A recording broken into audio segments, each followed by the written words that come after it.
大家好，今天呢，我们来看一个交换机。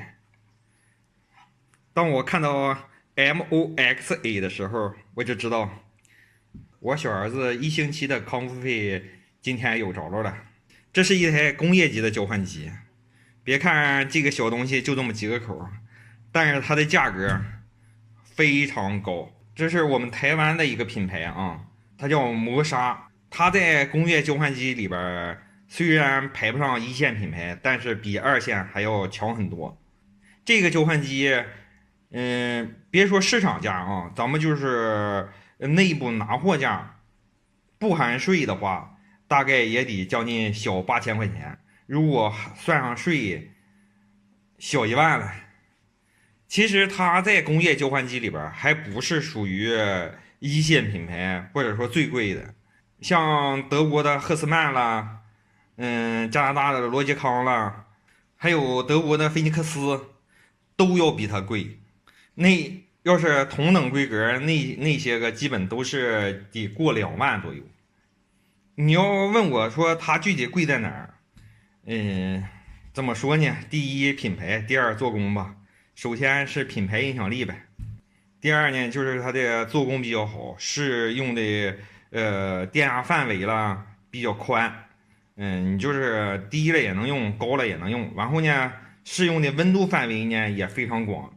就是这个地方冷点热点好像都能用。像修这种高价值的这种东西呢，维修的费用并不是说按照故障来算的，都是按照这个产品的价值来算的。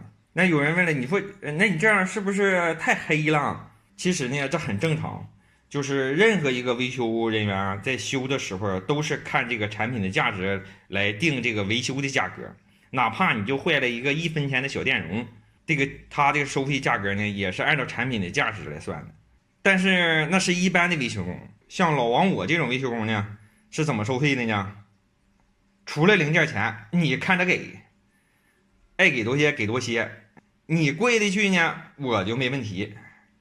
话都说到这儿了，大家还不点个赞、投个币啥的吗？来个3连呢？我这种收费方法，出门都兴许挨打呀！大家看着办吧。好的，不扯淡了啊，我们开始进入正题。他已经走售后了，但是呢，被磨砂的上海公司给退回来了。然后呢，附带了这个他们那个检测报告，我们看一下。他这个报告上怎么说的？因外部异常能量造成产品 PCB 电路板铜箔烧断，内部分层表面变质变色，内部线路烧断，故无法修复。然后呢，上面是产品已超出保护范围，不予维修。他其实本来是想走售后保修的，但是呢，人家诊断的非常准确。因外部异常能量，我操他妈被奥特曼打了，这是正常呢。它这个适用电压范围呢是12伏也行啊，24伏也行啊，48伏都行。我也问了这个粉丝朋友，结果他来了个多少伏呢？他直接把220堆里了。你就是适应电压范围再宽，也经不住这么宽呢，太他妈宽了。然后呢，就烧成了这个鬼色了。都已经烧成这样了，我也就没有必要再通电视了，开拆吧。时刻提醒你们投币，就不要下次一定了。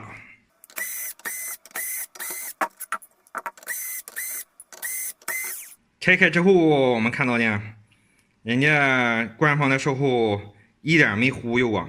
但是这种交换机呢，它电路板这你看了吗？它是分了好几层的，它的保护措施啊非常多。现在的故障呢，主要集中在就是这个上层这部分。要想修它呢，我们先得把这个上层这个电路板给拆出来。上层的电路板呢，我已经拆出来了。正面烧的也比较狠，但是反面呢，没有什么太大问题，没看出烧的痕迹来。这种交换机呢，支持双路电源输入的，可以看到它当时呢应该是只用了1路，因为呢烧的部分呢集中在这块，下边这块呢没看到有糊的痕迹。那烧的首先是什么呢？我们看到这个白色的两边金金的这个东西，这种呢，这是高速保险丝，它不同于这种玻璃管的，这种玻璃管呢熔断速度太慢，等它熔断的时候，这个电都已经干到后边了。但这种保险丝呢，这属于高速保险丝，比这种要快很多，在一定程度上能保护后端的设备，它并不是绝对的啊。我们目测现在看到是哪呢？是这2个保险现在是挂壁了。我们看到这种大的这种管呢，这3个加背面呢还有2个，这种管呢这是双向二极管，它的作用是啥呢？是保护的作用。正常二极管我们都是单向导通，而它呢就是双向都双向都不导通，哪一方向都不导通。但是呢，它有个耐压值，超过这个耐压值呢，然后它就变成导通状态了。一导通它就短路了，短路呢就把前面保险干烧了，这样就是起到一个保护作用了。现在我们来测一下，看看它到底这几个哪个坏哪个好。没问题，这个也没问题。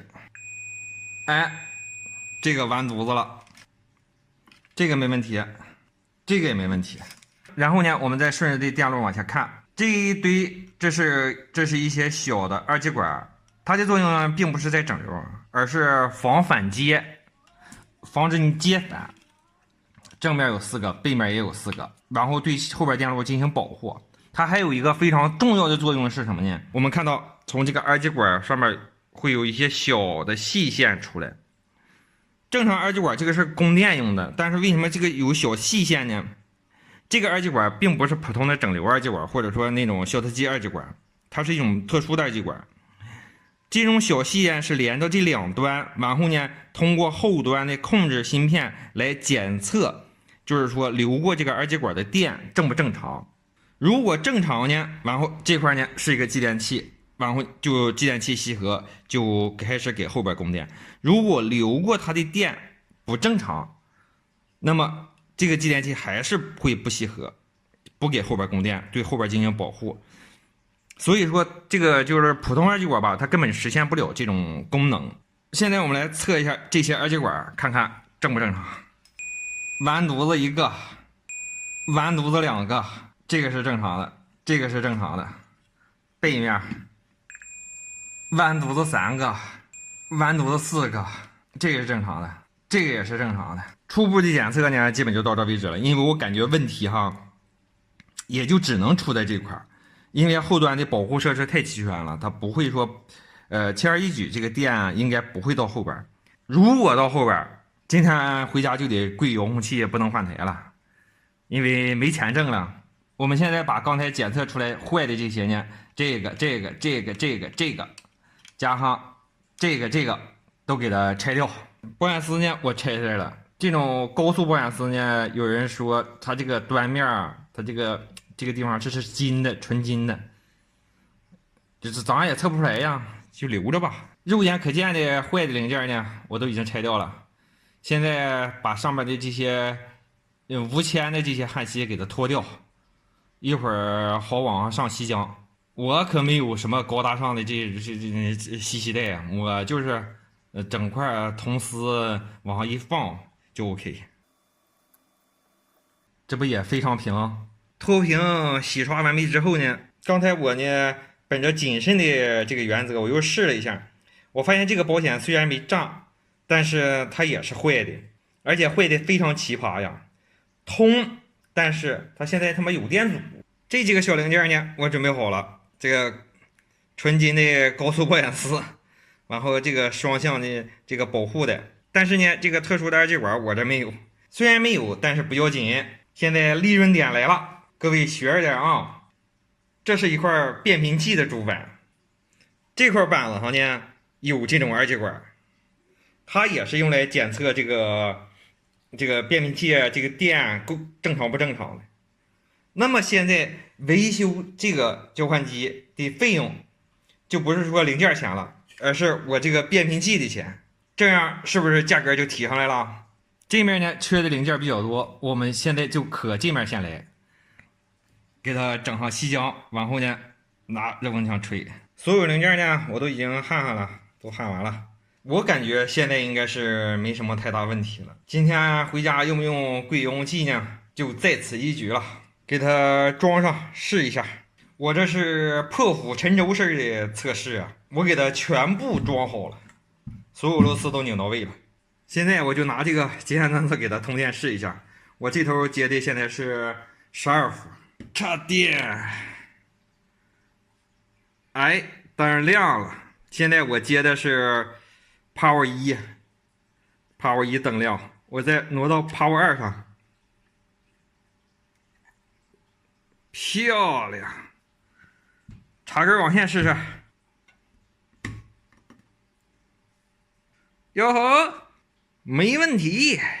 这么多口呢，我就不一一测试了。一会儿把它踢到我们公司那个网上，点它24个小时，测试一下稳定性。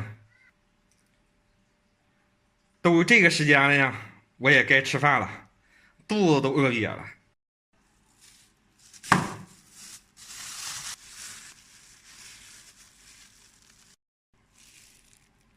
本期视频到此为止，拜了个拜。